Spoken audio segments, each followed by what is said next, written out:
नमस्कार मंडळी, मी प्रणाली. आतापर्यंतच्या प्रेग्नन्सी सिरीजमध्ये आपण बघितलं की प्रत्येक महिन्यामध्ये बाळाची वाढ कशी होते आणि आईमध्ये काय काय फरक पडतो. तर आजचा व्हिडिओ आहे हा थोडा वेगळा आहे, थोडा इंटरेस्टिंग आहे. जसं की प्रेग्नेन्सी राहिल्यानंतर प्रत्येक स्त्रीला खूप कमेंट्स येतात की हे खाऊ नको प्रेग्नेन्सीमध्ये, हे खा प्रेग्नेन्सीमध्ये. तर बिचारी जी नवीन आई असते ती कन्फ्यूज होते की नक्की काय खायचंय आणि काय नाही खायचंय. तर आजची व्हिडिओ ही या रिगार्डिंगच आहे की गरोदरपणात काय खावे आणि कुठल्या गोष्टी आहेत ज्या टाळाव्यात. तर सगळ्यात पहिले आईला काय खायचं आहे तर हिरव्या पालेभाज्या. हिरव्या पालेभाज्या खूप प्रकारच्या आहेत, पण मी ज्या खायलाच पाहिजे, ज्या खूप इम्पॉर्टंट आहेत त्यांची नावं सांगते. पालक, मेथी आणि शेवग्याची पानं ही आईला प्रेग्नेन्सीमध्ये खायचीच आहेत, कारण ह्याच्यामध्ये आयर्न, फॉलिक ऍसिड यांचं प्रमाण खूप जास्ती असतं, जे बाळाच्या मेंदूच्या विकासासाठी खूप इम्पॉर्टंट असतं. दुसरं म्हणजे दुग्धजन्य पदार्थ म्हणजे दूध, दही, ताक हे आईला रोज घ्यायचं आहे. रोज किमान 2 ग्लास सकाळ संध्याकाळ दूध घ्यायचं आहे. त्यासोबतच दुपारी एखादी वाटी दही किंवा ताक घ्यायचं आहे. याच्यामुळे कॅल्शियमची जी डिफिशियन्सी आहे ती बऱ्यापैकी भरून काढण्यास मदत होईल. बाळाची हाडे मजबूत होतील. तुम्हाला पण आईला पण प्रेग्नेन्सीमध्ये कॅल्शियमची मात्रा कमी झाली असेल तर ती बॅलन्स करायला खूप मदत होईल. ह्यासोबतच आईला जो पचनाचा त्रास होत असेल तो दही आणि ताकामुळे बऱ्यापैकी नॉर्मल होतो.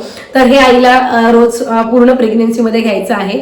त्याच्यानंतर काय खायचं आहे तर ड्रायफ्रुट्स. तर ड्रायफ्रुट्स कोणते घ्यायचे आहेत तर काजू, बदाम, अक्रोड, मनुक, खजूर हे आईला खायचं आहे. पण खाण्याची एक मर्यादा असली पाहिजे, त्याला एक लिमिट असलं पाहिजे. आवडते म्हणून खूप नाही खायचं आहे, कारण याचं पण शरीरावरती इम्पॅक्ट पडू शकतो.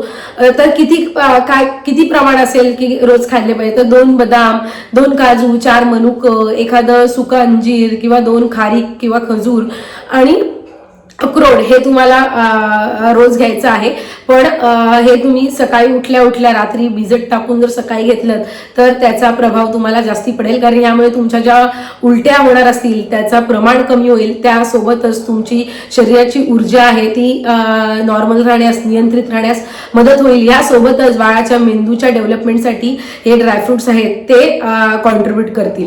त्याच्यानंतर फळं, कोणती फळं घ्यायची आहे तर तुम्हाला ताजी फळं रोज घ्यायची आहेत, जसं की सफरचंद, डाळिंब, केळं, संत्र ही फळं तुम्हाला प्रेग्नेन्सीमध्ये कंटिन्यू करायचे. सीझनल फ्रुट्स पण तुम्ही खाऊ शकता, फक्त अननस खायचा नाहीये. ह्याच्या कारण पण मी तुम्हाला नंतर दुसऱ्या व्हिडिओमध्ये एक्सप्लेन करेल.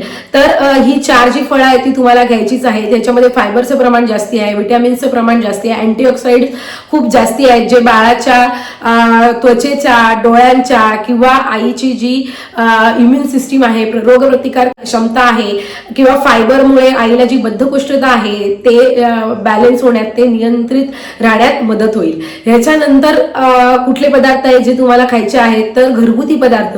रोज जी आपली नॉर्मली डाळ भात बनतं किंवा पोळी भाजी, जर तुम्ही नॉनव्हेज खात असाल तर तुम्ही मासे आहे जसे की बागडा आहे, कटला आहे, हे आवर्जून तुम्ही दोन्ही फिश खा, कारण ह्याच्यामध्ये ओमेगा 3 नावाचं फॅटी ऍसिड असतं, जे बाळाच्या डेव्हलपमेंटसाठी, बाळाच्या बुद्धीसाठी खूप इम्पॉर्टंट असतं. तर हे तुम्हाला घ्यायचे. तर जर तुम्ही व्हेजिटेरियन असाल त्याच्यामध्ये पण खूप ऑप्शन्स आहेत, जसे की वेगवेगळे सलाड खाऊ शकता, वेगवेगळ्या पालेभाज्या खाऊ शकता, वेगवेगळे कडधान्य खाऊ शकता.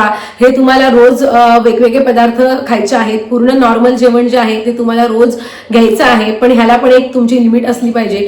पोटामध्ये थोडी जागा रिकामी ठेवत जा, एकदम गच्च पोट भरून जेवत जाऊ नका, कारण त्यामुळे पण तुम्हाला ऍसिडिटीचा त्रास खूप जास्ती होऊ शकतो, पचनाला प्रॉब्लेम होऊ शकतो. तर तुम्हाला रोज घरगुती जेवण घ्यायचं आहे, फक्त कमी मसालेदार आणि कमी तेलकट रोज तुम्हाला हे जेवण खायचे. त्यासोबतच तुम्हाला जे सलाड जे घाल ते कच्चे खायचे नाही आहेत, ते तुम्हाला बॉईल करूनच खायचे आहेत.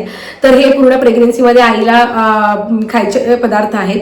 त्याच्यानंतर आईला कुठले पदार्थ आहेत जे टाळायचे आहेत तर सगळ्यात नंबर 1 आहे की कॉफी, चहा, चॉकलेट हे तुम्हाला पूर्णपणे 100% बिलकुलच खायचं नाहीये. याचं कारण म्हणजे या पदार्थामध्ये असलेला कॅफेन. कॅफेन हा एक असा घटक आहे की ज्यामुळे आपल्या शरीरातील इन्सुलिनचं जे प्रमाण आहे ते कमी होतं. आपल्या शरीरातील जे इन्सुलिन आहे ते काय काम करतं, तर जी शुगर आहे, आपल्या शरीरातील जी साखर आहे त्याचं विघटन करण्याचं काम, ती डायजेस्ट करण्याचं काम इन्सुलिन करतं.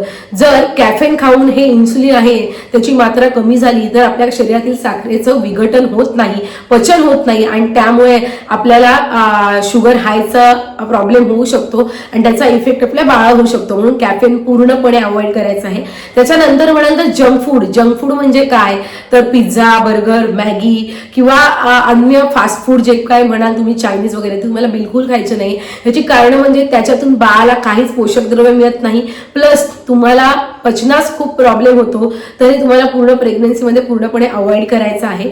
त्याच्यानंतर जर तुम्ही ड्रिंक करत असाल किंवा स्मोकिंग करत असाल, दारू पित असाल, मद्यपान करत असाल, हे तुम्हाला पूर्णपणे अवॉइड करायचं आहे. याचा इम्पॅक्ट बाळावरती होतो. त्यानंतर म्हणाल तर तुम्हाला कच्चे अर्धवट शिजलेले अन्नपदार्थ बिलकुल खायचे नाही. जसं की मी आधी पण म्हणाले की सलाड वगैरे घेत असाल तर तुम्ही बॉईल करून घ्या, गाजर घ्या, बीट घ्या, ते शिजवून खा. तुम्ही एकदम कच्चं अन्न खाऊ नका.